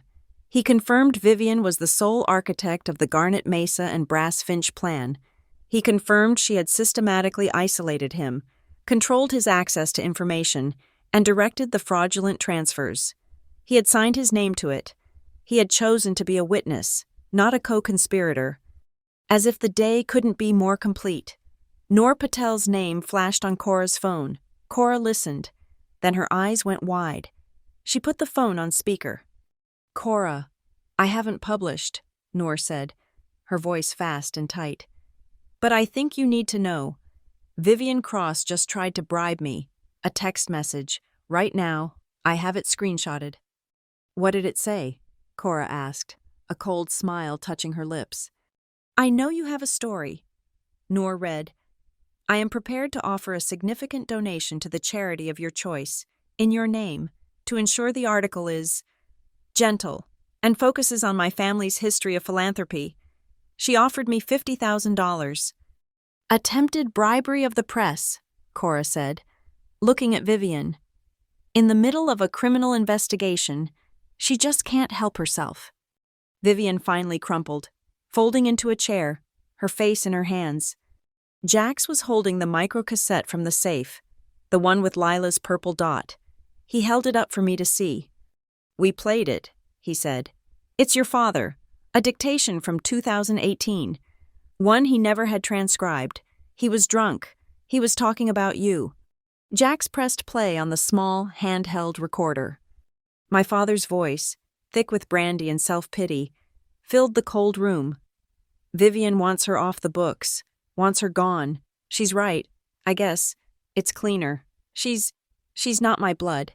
She's just not my blood." It was the final piece, the sentence. It wasn't just a slur yelled in anger on a porch. It was the core of the conspiracy. It was the legal and emotional justification he and Vivian had used to steal my inheritance, my loan, my place in the company, and my identity. It was the motive, spoken aloud. And now, it was the evidence that would convict them. The courtroom was a pressurized chamber. Every seat was filled. It was silent, but the silence felt loud, vibrating with anticipation. I sat beside Cora Bell, my spine straight, my hands folded on the table in front of me. I did not look at Vivian. I did not look at my father. I looked at the jury. Outside, On the courthouse steps. I knew Noor Patel's cameras were filming the crowd. They were peaceful, organized by Ms. Kincaid and the church parish. They held simple, elegant banners, not my blood. Cora Bell stood. She was a column of focused energy in the center of the room. She buttoned her black suit jacket, walked to the lectern, and looked at the jury. "Ladies and gentlemen," she began, her voice not loud, but carrying to every corner. For the past several weeks, the defense has characterized this case as a simple, tragic family dispute, a private matter of hurt feelings. They have used words like emotional and unstable to describe my client. They have painted the defendant, Vivian Cross, as a pillar of the community, a philanthropist, a woman who simply made a mistake during a stressful holiday. She paused, letting the defense's narrative hang in the air. "We are here to prove that this is not a family dispute. It is a calculated, multi-year conspiracy of fraud, theft, and abuse, and the evidence begins and ends with 3 words." She nodded to the AV technician. The large screens in the courtroom flickered to life. It was the porch view video. Mr. Merrill's angle, the carolers singing, me opening the door, Vivian emerging, smiling. The courtroom watched, rapt. Then, the whisper. The audio was enhanced, crystal clear in the silent room. "She's not my blood." The sharp, sickening crack of the ring on my face, my fall, the collective, audible gasp from the jury was identical to the one on the video. Cora froze the frame on Vivian's face, that momentary flash of triumph. "She's not my blood," Cora repeated. The justification for an assault, but it wasn't just a slur, it was a motive. She nodded to the tech again. The video was replaced by an audio file. The speakers hissed, and then, my father's voice, thick with brandy, filled the room. The microcassette from Lila's safe. "Vivian wants her off the books, wants her gone. She's not my blood." Cora let the silence stretch. 1 phrase, 2 contexts, 2 crimes. The first, a brutal public assault, which you just witnessed. The second, a quiet, drunken conspiracy to commit financial erasure. Over the next few days, we will prove that the assault was not a beginning. It was the desperate, arrogant end of a cover-up. Cora's first witness was Ms. Kincaid. The choir director was calm, precise, and unshakable. She described the scene from her perspective on the sidewalk.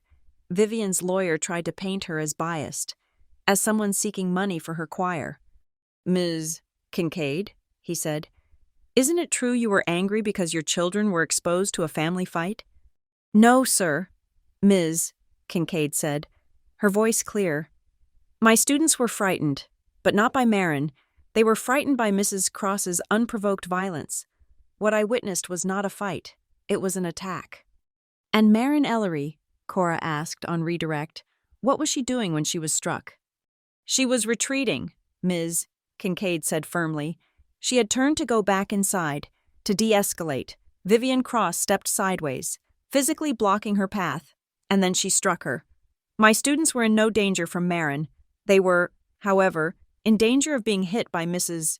Cross. Her testimony was devastating. It vaporized the self-defense and protecting the children narratives. The next day, Alma Ruiz took the stand. She was small, elderly, and radiated a quiet, fierce integrity. She held Lila's ledger as if it were a holy book. She described, in meticulous detail, witnessing Lila's true will in 2015. She described the contents, the properties left to me. Vivian's lawyer, Mr. Vance, tried to dismiss her. "Mrs. Ruiz, you're a retired bookkeeper. You're not a lawyer. How can you be sure this draft wasn't just an idea, a fantasy?" "I am a certified notary, sir," Alma said, her voice sharp. "And I was her accountant for 30 years. I knew her signature better than I knew my own. I notarized that will, and I can tell you, the one that was filed after her death, the one leaving everything to Mr. Ellery to be managed by Mrs. Cross, that was not her wish. It was a theft." Cora followed Alma with the forensic handwriting expert. He put the two documents on the screen. Lila's signature from the ledger, the signature on the 2016 land transfer, the one selling Lila's private hillside land to Garnet Mesa LLC for almost nothing. "It is a forgery," the expert said, using a laser pointer. "A competent one, but undeniable. The pressure, the angle of the ascenders. It is a simulation. It is not the hand of Lila Ellery." The linchpin of the fraud was now in place, but Cora was not done. She called Cole Ellery to the stand as a hostile witness. Cole sauntered to the box, smirking at the jury, radiating arrogance. He was there to project wealth and boredom. Cora did not give him time to settle. She moved like a surgeon. "Mr. Ellery, on December 28th, did you visit Alpine Keep Storage?" "I might have. I run errands." "Did you attempt to gain access to Unit 47? "It's my family's property." "Did you, on December 30th, send a text message to a Mr. Andre Kolar?" "I don't recall." Cora put the text message on the screen. "Clear the storage. Tonight, no traces." Cole's smirk faltered. That could mean anything. "Perhaps," Cora said. "Let's talk about your credit card statement. On that same day, did you purchase a diamond-tipped drill bit, a fiber-optic borescope, and a set of custom lockpicks, shipping them overnight to your condo?" The receipts appeared on the screen. Cole's face went purple. "I have hobbies." "Hobbies," Cora repeated. "And 2 days later, were you not arrested at a diner while attempting to give $20,000 in cash to Mr. Kolar, a man known to the Denver police as a professional safecracker?" Cole snapped. He stood up, pointing at Cora. "You bitch! You set me up! This is entrapment!" "Mr. Ellery, sit down," the judge commanded, banging his gavel. "She can't prove any of this!" Cole screamed, his eyes wild, looking at his mother. "Mr. Ellery?" Cora's voice cut through his rage. "On December 30th, in the presence of 5 individuals, including 2 police officers, did you not shout, and I quote, 'Mom already cleaned out Lila's safe'?" Cole went silent. His entire body deflated. He had just confessed. Again. "Mr. Ellery, I will have order," the judge roared. Cole sank into his chair. The judge stared at him. "The jury will disregard the witness's outburst. Mr. Ellery, you will be held in contempt of this court." Cole had not only destroyed his own credibility, he had directly implicated his mother in the conspiracy. My father was the next day's witness. He looked like a man who had aged 20 years. He was a cooperating witness, granted limited immunity in exchange for his testimony. His voice was a dry, hoarse whisper. Mr. Vance, on cross-examination, tried to paint him as the mastermind. "Mr. Ellery, this all happened under your watch. Your signature is on the land transfers. Your name is on the email." Raymond shook his head, looking at his hands. "I signed what she put in front of me." "You're the CEO. You're blaming your wife?" "Yes," Raymond whispered. The word was shocking in its simplicity. I was afraid of her. I was afraid of being alone. She told me Marin was trying to destroy the company, that she was unstable. She controlled the finances, the lawyers, everything. I gave her the power, and she used it." He looked at me, for the first time, his eyes swimming in tears. "I let her. That is my sin. But it was her plan." Vivian's defense was a desperate performance. Her lawyer put her on the stand and paraded her charity work, the new wing of the museum, the donations to the opera, the galas she had chaired. She was the picture of philanthropic grace, dabbing at her eyes, a woman maligned by a troubled stepdaughter. Then came Cora's cross-examination. "Mrs. Cross, you are the founder of Brass Finch Holdings, correct? You present it as a charitable foundation." "It is my life's work," Vivian said, smiling warmly at the jury. "Your second foundation, isn't that right?" Cora asked, her voice light. "Tell me about the Vivian Cross Fund for Children's Art, the one you ran in Ohio in 2012. Vivian's smile froze. The one, Cora continued, that was investigated and dissolved by the Ohio Attorney General for, and I quote, a pattern of gross mismanagement and funneling 90% of donor funds to administrative fees and executive salaries. The state's report appeared on the screen. Vivian stared at it, speechless. And speaking of donations, Cora pressed, on the morning of January 4th, did you send this text message to investigative reporter Noor Patel? The screenshot of the bribe filled the screen. A significant donation to ensure her story was gentle. Vivian's mask of composure shattered. She twisted my words. I was trying to protect my family. By bribing the press? By looting your first foundation? By forging a will? I object, Mr. Vance shouted, leaping to his feet. Counsel is badgering the witness. Mrs. Cross, Cora said, ignoring him. Let's talk about the land transfer. The digital forensics expert was Cora's last witness. He was dry, academic, and utterly compelling. He confirmed the Snowlight USB, the one containing Lila's video, was created on March 10th, 2016. The defense has suggested this video is a fabrication, Cora said. The metadata is conclusive, the expert stated. The file was created on that date. It has not been altered since. It is an authentic recording from that day. Lila's voice, speaking from the grave, was validated by science. It was time for the closing argument. Cora Bell stood before the jury, her hands resting on the lectern. For 2 weeks, she said, her voice resonating with a cold, clear finality. We have been inside the Ellery family. The defense has shown you a house of philanthropy, of social obligation, of holiday stress. They have tried to distract you with drama. But the drama, she said, tapping her finger on the railing, was just a symptom. The public violence on that porch was only ever a window, a dirty, shattered window that my client was thrown against. And for the last 2 weeks, we have been showing you, piece by piece, what was on the other side. Inside that house, there was no family. There was a machine designed for one purpose: theft.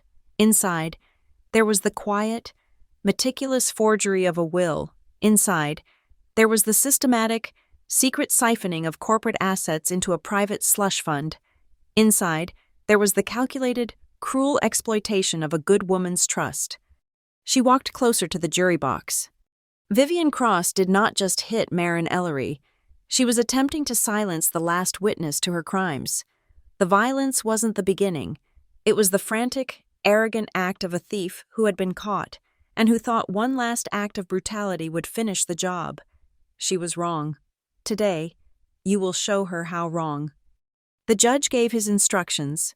The jury filed out. The wait began. Vivian sat, rigid, staring at the empty jury box. Her lawyer, Mr. Vance, was sweating, shuffling papers, his composure entirely gone. He kept trying to whisper to her. She ignored him. 2 hours passed. We sat in the heavy, silent courtroom. Then, a buzz. Jax's phone. He looked at it, his eyes wide. He showed the screen to Cora. A moment later, Noor Patel, sitting in the press gallery, gasped as her own phone lit up. A news alert, breaking from the state capitol. Cora Bell stood up. Your Honor, she said, her voice ringing. Before she could continue, the doors to the courtroom burst open, and a new team of lawyers entered. They were not from a civil firm. They were from the State Attorney General's office. Your Honor, the lead attorney said, we apologize for the interruption. We are here to serve Mrs. Vivian Cross. The state grand jury has just unsealed its indictment. We are charging Mrs. Cross on 4 criminal counts: forgery, extortion, obstruction of justice, and conspiracy to commit fraud. Vivian let out a single, sharp, guttural sound. It was over. Even if she somehow escaped my lawsuit, the state was coming for her.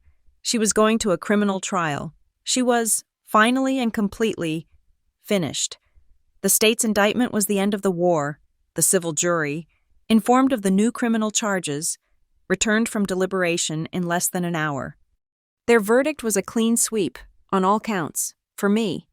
The judge, his face grim, read the decision. The jury awarded me compensation for the assault and battery, punitive damages for the intentional infliction of emotional distress, and full repayment of the $400,000 loan, with 8 years of compounded interest. But the final judgment, the one that truly mattered, was the one for Lila. The court invalidated the fraudulent will. It voided the transfer of her lands to Garnet Mesa. It ordered that her true will, the 2015 draft witnessed by Alma Ruiz, be entered into probate. Lila's estate, her legacy, her historic properties, they were all restored, and they were all mine. The judge's gavel fell, and it was like a spell breaking. Cora Bell put her hand on my arm and squeezed, her professional mask finally breaking into a brilliant, relieved smile. The machine, however, was still being dismantled. The court immediately placed a permanent hold on all assets within Garnet Mesa LLC and Brass Finch Holdings. An independent, court-appointed receiver was assigned to take over Ellery Ridge Developments, effective immediately. My father, as part of his cooperation, was forced into retirement. The company he and my mother had built would be subjected to a deep, forensic audit to untangle the years of Vivian's financial poison. Vivian, stripped of her assets and her reputation, made one last, desperate move. She tried to run. She didn't get far. The state police, alerted by the DA's office that she was a flight risk, were waiting for her at the airport. They arrested her at the gate for Terminal B, trying to board a one-way flight to a non-extradition country. The photos that Noor Patel's colleagues captured were brutal. Vivian, her face a mask of rage, being handcuffed, her white fur coat swapped for a simple travel blazer. Cole, who had been waiting in the car, was indicted later that day. His charges upgraded to accessory to fraud and conspiracy to obstruct justice. My father's reckoning was quieter, but no less profound. He signed a comprehensive cooperation agreement with the state. The condition was total transparency. He sat with forensic accountants for days, turning over every email, every private ledger, every password to the offshore black funds Vivian had established. He was a broken man, but in his cooperation, there was a flicker of his old self, the man he was before her. He was finally, methodically, cleaning up the mess he had allowed to fester. The noise of the trial faded. The snows of January melted. Spring came to Denver. The world was moving on, and I had to find a way to move with it. I had the money from the judgment. The first check I wrote was to repay myself the $400,000 I had poured into the company in 2017. It was a simple, clean transaction, an act of closing a loop that had been left open for far too long. But the interest, the years of accumulated value on that loan, that was different. That wasn't my money. It was the price of the fight. I used it to establish the Lila Ellery Scholarship Fund, a permanent grant for women in business and finance. My second act was for the choir. I announced the creation of the Carolers Fund, a new community trust dedicated to funding public music programs. Its first act was to write a check to St. Jude's Parish. The night of the fund's inaugural concert, the air was warm, smelling of cut grass. The rehearsal room, which had been damp and water-stained, was now renovated, with new soundproofing and bright lights. Ms. Kincaid, her face glowing, stood before her choir. It was the same choir from Christmas Eve, the same teenagers, but tonight they were not standing on a cold, dark sidewalk. They were on a proper stage, safe and smiling, their red robes bright. Father Daniel stood up to speak before the music began. He looked out at the packed room.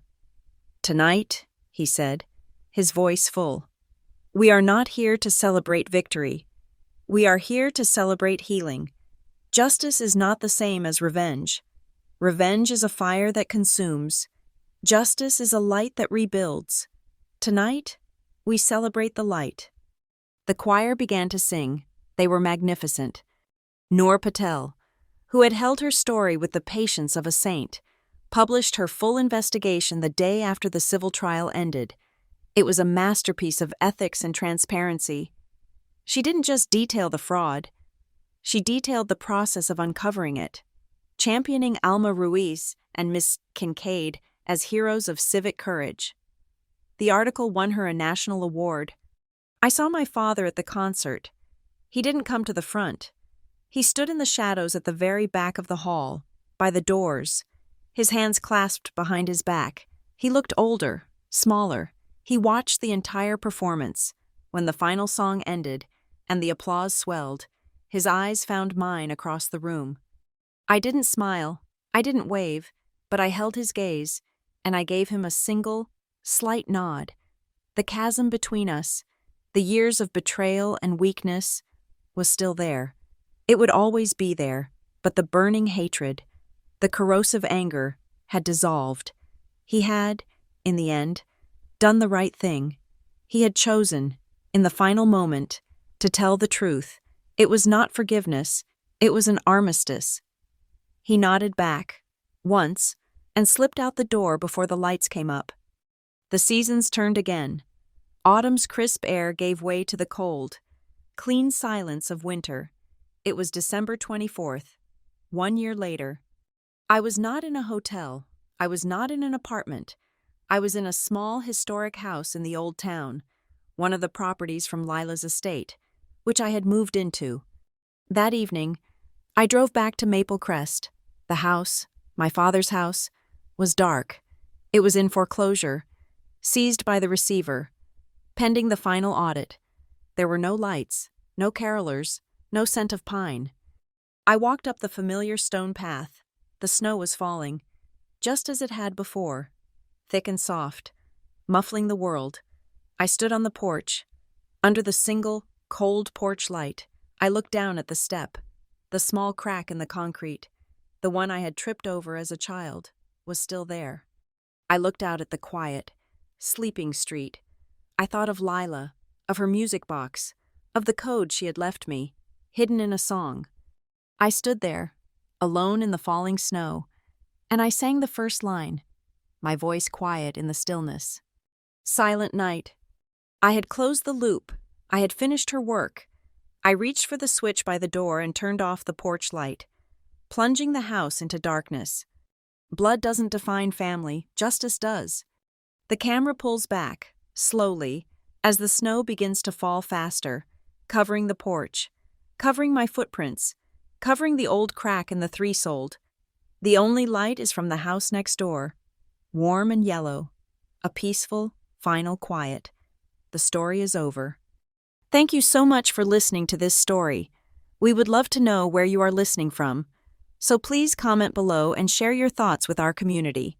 Be sure to subscribe to Lila Revenge Stories, like this video, and give us an extra boost by hitting the hype button so this story can be heard by more people.